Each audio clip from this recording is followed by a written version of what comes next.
And for more on the latest situation of the Chinese economy and the Chinese policy about it, we are joined in the Beijing studio by Mr. Xu Sitao, who is the chief economist at Deloitte China. And also in New York, we have Mr. Max Wolf, professor of economics at New School University.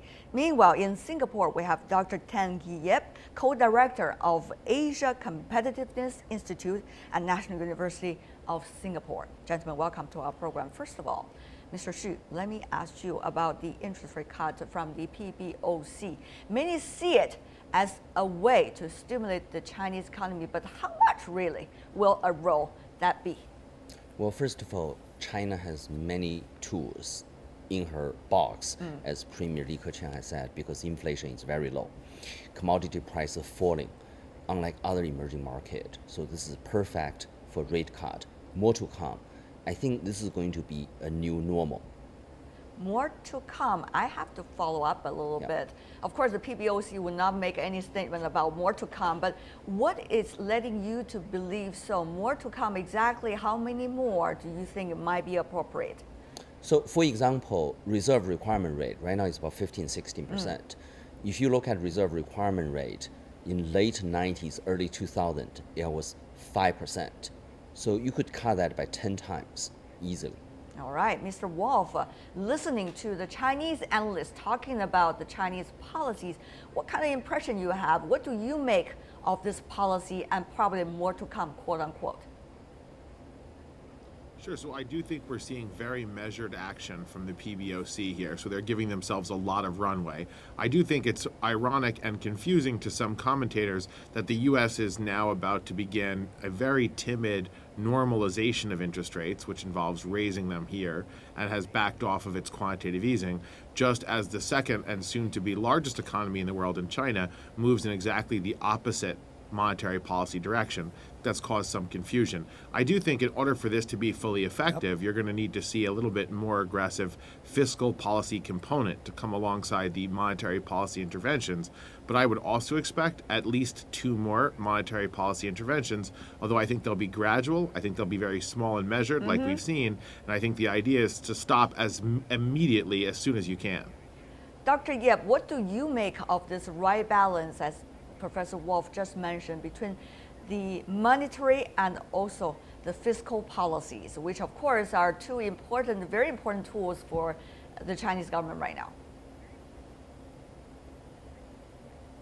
Well, I think the PBOC's lowering of interest rates itself is not enough.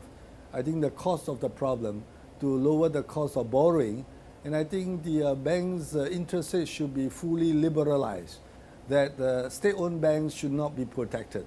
They should allow the market to decide the lending rate for customers. There are activities in unorganized money market where small and medium enterprise have to face very high borrowing costs.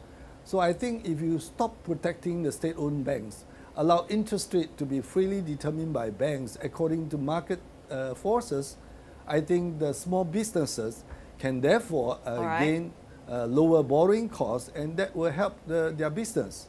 Well, this is the right logic, yes, indeed, Dr. Tan, but the right logic might not happen overnight, and it is the process to implement all of these possibilities. Therefore, let me ask you, Mr. Xu, compared to that, what do you think about the immediate effect of the current policies? And how is this woven together with what Dr. Tan just mentioned? Sure. Of course, what he mentioned is not the whole picture. There are many other things to be done also. Mr. Xu. Well, basically, China is in the process of this very rapid interest rate liberalization, caused mainly by internet and grassroots movement. So at the same time, I think central bank is very much supportive. So for example, the last move, deposit rate can be as high as 150% of official rate. So I think China is doing interest rate liberalization. So of course, if you look at any country's experience in this environment, short-term interest rate have little room to fall. That's why you need to cut reserve requirement rate. And potentially, you may also have to adjust the exchange rate. And I think China actually is sacrificing a lot for not adjusting exchange rate, mainly for the sake of regional stability. great point over there. Professor Wolf, you Yes. want to respond to that? Yeah, I do think there's an interest rate component as well as a currency component. I think the other thing we really can't sort of leave off the table in this discussion is the history of Chinese liberalization has a lot to do with the strength of the Chinese economy. Not unique. In almost any government, in almost any context, in almost any economy in the world, folks are usually more willing, there's more political will to experiment with deregulatory moves when the economy is in stronger shape. And what we are seeing here is a deceleration of growth to below or around the 7% target, which, while that would be a dream for many countries, is literally a multi-decade growth rate low in China. And if you know the history in China, more radical deregulatory policies very rarely survive and All right. flourish in relatively difficult economic moments. We are talking about Yeah. two things, I think. One is what about the current policy that we see now with PBOC going to work for the short period of time to stimulate the economy, at least to a certain extent. The other thing is if the economy is getting better, what other things needs to be done? So let's focus maybe on the first task first. Sure.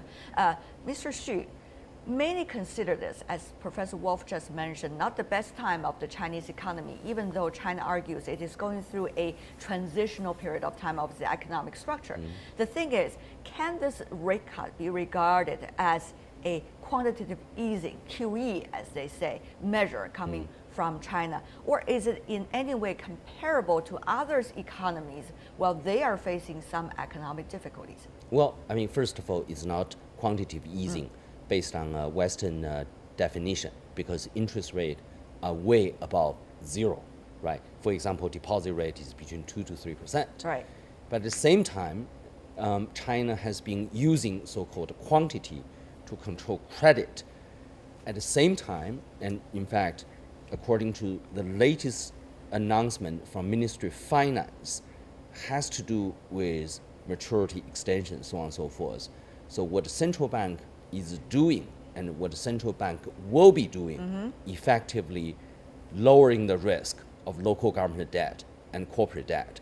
So you may argue central bank indirectly is purchasing local government debt.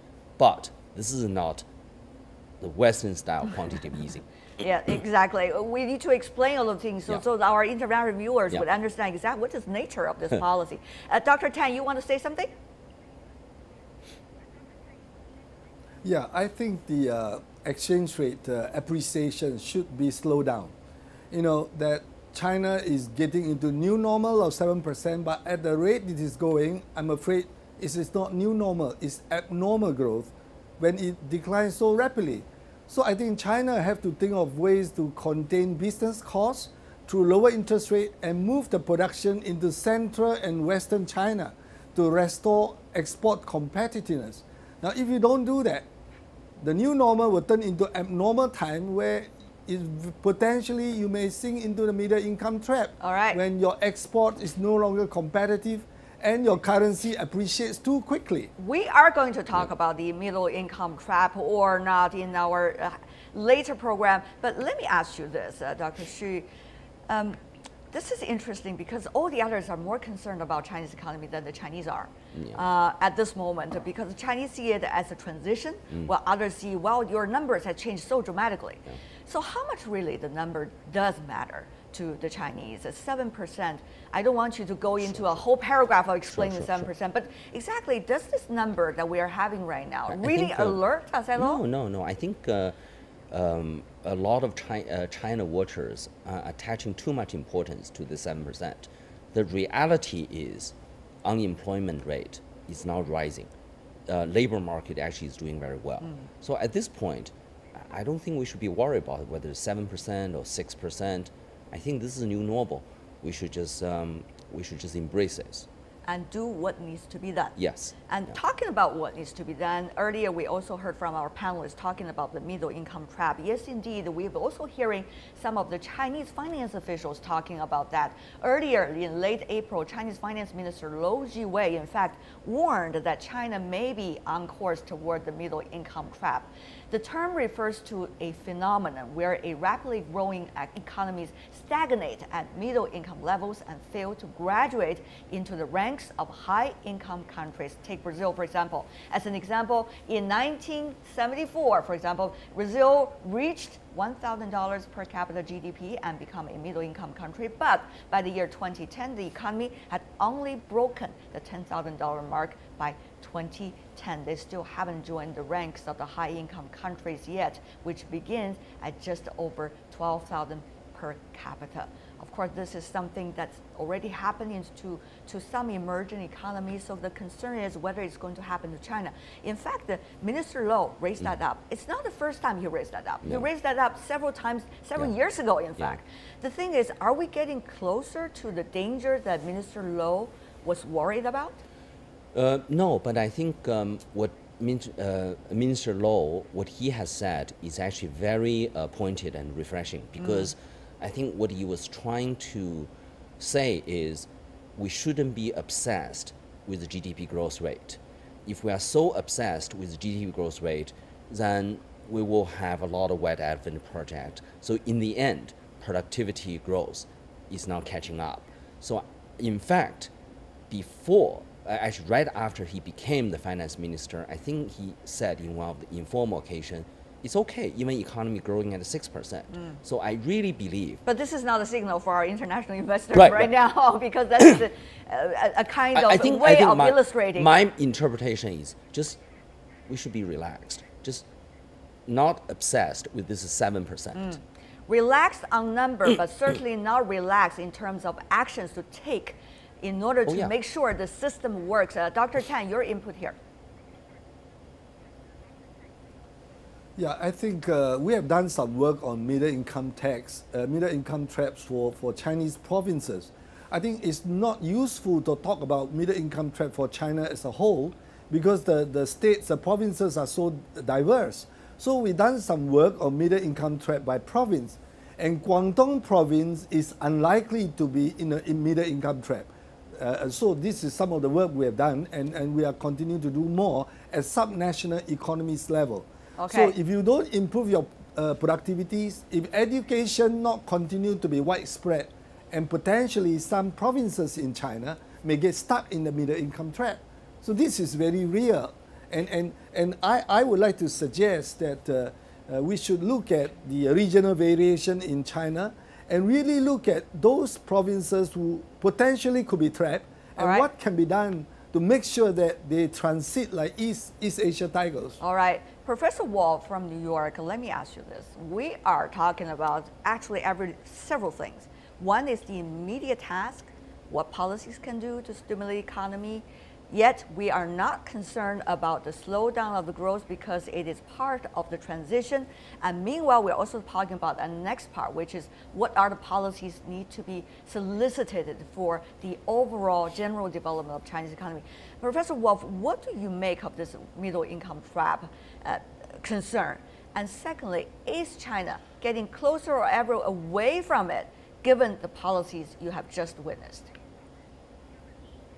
So I think it's always wise to be concerned about the middle income trap in all circumstances, because it is a real phenomenon and we've seen it many times, and there are certain things about the Chinese development story that mean we should be very nervous. That being said, the productivity growth, the education growth, and I think really ultimately the ability to move up the value added chain in production is what delivers people